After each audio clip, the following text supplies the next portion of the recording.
বাংলাদেশে দিন দিন ক্রিকেট খেলার জনপ্রিয়তা হারাচ্ছে এবং ফুটবল খেলার জনপ্রিয়তা বাড়ছে।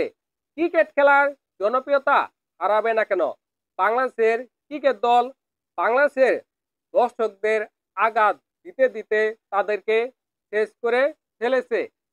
বয়ফ্রেন্ড এবং গার্লফ্রেন্ডের মধ্যে ব্রেকআপ হলেও এতটা কষ্ট হয় না যখন বাংলাদেশ একের পর এক ম্যাচ হারে।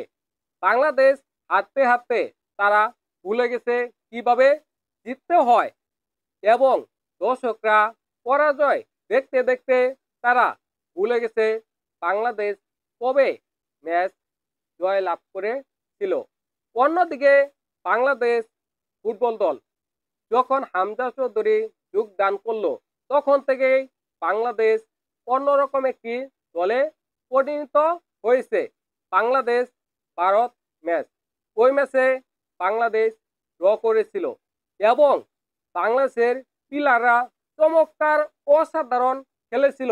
হামজা চৌধুরী দেখিয়ে দিয়েছে কিভাবে ফুটবল খেলতে হয়, ফুটবল খেলা কতটা সুন্দর হতে পারে হামজা চৌধুরী দেখিয়ে দিয়েছে।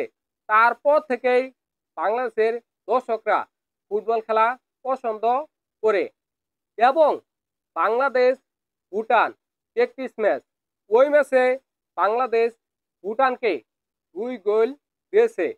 ওই ম্যাচে বাংলাদেশ এতটা সুন্দর এতটা চমৎকার খেলেছে, ওই খেলা দেখে কেউ বলতে পারবে না বাংলাদেশ 185 নাম্বার দল।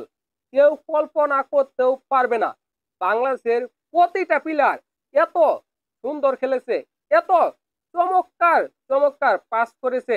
এই খেলা দেখার পরেও বাংলাদেশকে সাপোর্ট করবে না, বাংলাদেশের ফুটবলকে সাপোর্ট করবে না, সাপোর্ট করতে বাধ্য।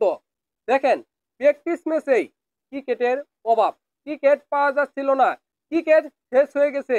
এ থেকে বোঝা যায় বাংলাদেশে ফুটবল খেলার কতটা জনপ্রিয়তা বাড়ছে। জাস্ট অসাধারণ।